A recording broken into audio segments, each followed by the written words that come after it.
இருக்காங்க. அதை எப்படி நீங்க மீட்டு கொண்டு வரீங்க? அதாவது இப்போது நீங்க பார்க்கக்கூடிய இந்த நிலம் தொடர்பான பிரச்சனைகள் அனைத்தும் பெரும்பாலானவை பாத்தீங்கன்னா ஒரு அறக்கட்டளைக்கு சொந்தமான நிலங்கள் அல்லது அந்த அறக்கட்டளை நிர்வகிக்கக்கூடிய நபர்களுடைய பெயர்கள் இருக்கக்கூடிய நிலங்கள்.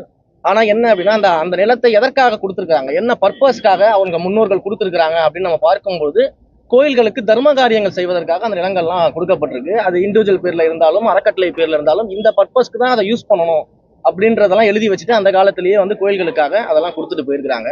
நிறைய இடங்கள் என்ன பண்றாங்கன்னா இந்த பர்பஸை மறைச்சிட்டு சில நீதிமன்ற வழக்குகள் ஆர்டர்ஸ் மூலமாகவும் இல்ல மற்ற சில நிர்வாக ரீதியிலான சில விஷயங்கள் மூலம் என்ன பண்றாங்கன்னா இந்த பர்பஸை மறைச்சிட்டு அறநிலைத்துறையின் கவனத்திற்கு வராம இது போன்ற பத்திரப்பதிவுகள் நடக்குது அப்படிங்கிறது தான் நீங்க சொல்லக்கூடிய இந்த ஒவ்வொரு விஷயங்களும்.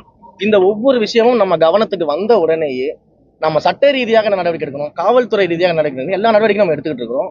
ஒரு காலமும் இது போன்ற கோயில் சொத்துக்களாக இருந்தாலும் இல்ல கோயிலுக்கு தர்ம காரியங்கள் செய்வதற்காக கொடுக்கப்பட்ட அறக்கட்டளையின் சொத்துக்களாக இருந்தாலும் அது அந்த பர்பஸ்க்கு நிச்சயமாக இருக்கும்.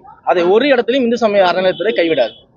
கோர்ட் டைரக்ஷன் வாங்கி தான் சார் பண்றாங்க. அதுதான் சார் சொல்றேன். எப்படி பழனியில ஒரு ரிஃப்யூசல் ஸ்லிப்பை வச்சு கோர்ட்டுக்கு போயிட்டு ஒரு ஆர்டரை வாங்கிட்டு அந்த இடத்த பத்திரப்பதிவு செஞ்சாங்களோ அந்த மாதிரியான விஷயங்கள் தான் இங்க நடந்துகிட்டு இருக்குது. ஈவன் இந்த பழனி விவகாரத்திலையுமே மாண்புமை உயர்நீதிமன்ற மதுரை கிளையில விசாரணைக்கு வரும்போது அங்க இருக்கக்கூடிய மாண்புமை நீதிபதி அவர்கள் தன்னுடைய அந்த இதில் ஜட்ஜ்மெண்ட்லயே சொல்லியிருக்கிறாரு, ஏற்கனவே இந்த கும்பல் தனி நீதிபதியினுடைய அந்த வழக்குல நீதிபதியும் நீதிமன்றத்தையும் ஏமாற்றி இது போன்ற ஒரு ஆர்டர்ஸை பெற்றிருக்காங்கன்றத நீதிபதியே மென்ஷன் பண்றாரு.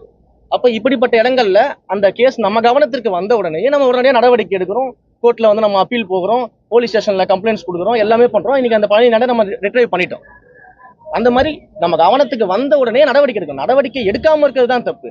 கடந்த கால ஆட்சியில மதுரை மீனாட்சி அம்மன் கோவில்ல இதே போல ஒரு அறக்கட்டளைக்கு சொந்தமான நிலம் பாத்தீங்கன்னா தனிநபர்களுக்கு பவர் மாற்றம் செய்யப்பட்டது. பல்வேறு இடங்கள்ல பவர் மாற்றம் செய்வதற்கான முயற்சி, பத்திரப்பதிவு செய்வதற்கான முயற்சி நடந்துச்சு.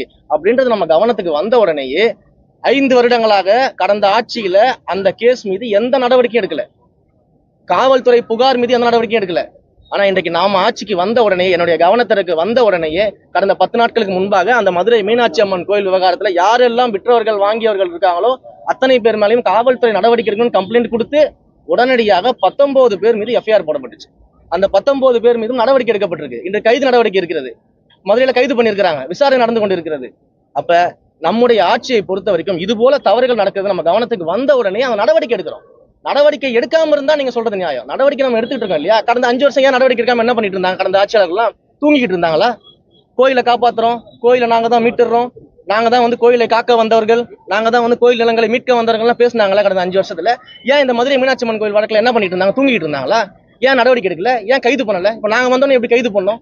அப்ப நடவடிக்கை தான் முக்கியம். கோயில் சொத்துக்களை மீட்பதிலும் அறக்கட்டளை சொத்துக்கள் எந்த பர்பஸ்க்காக கொடுக்கப்பட்டுச்சோ அந்த பர்பஸை நிறைவேற்றுவதிலும் இந்து சமய அறநிலையத்துறை மிக தீவிரமாக கண்ணாக இருக்கிறது.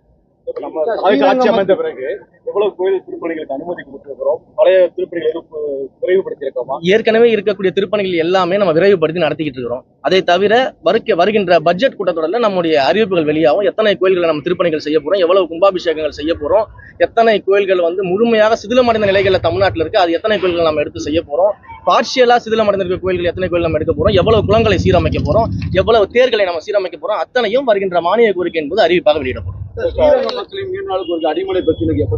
அடிமனை பிரச்சனை உங்க எல்லாருக்குமே தெரியும். அது நீதிமன்றத்துல அந்த வழக்குகள்லாம் வந்துச்சு. அது மிகப்பெரிய சட்ட போராட்டம் அதுல இருக்கிறது. அது முழுவதுமாக சட்ட வல்லுநர்களால் ஆராய்ச்சி செய்யப்பட்டு அதற்கு என்ன விதமான முன்னெடுப்பு இருக்குமோ நிச்சயமாக எடுக்கும்.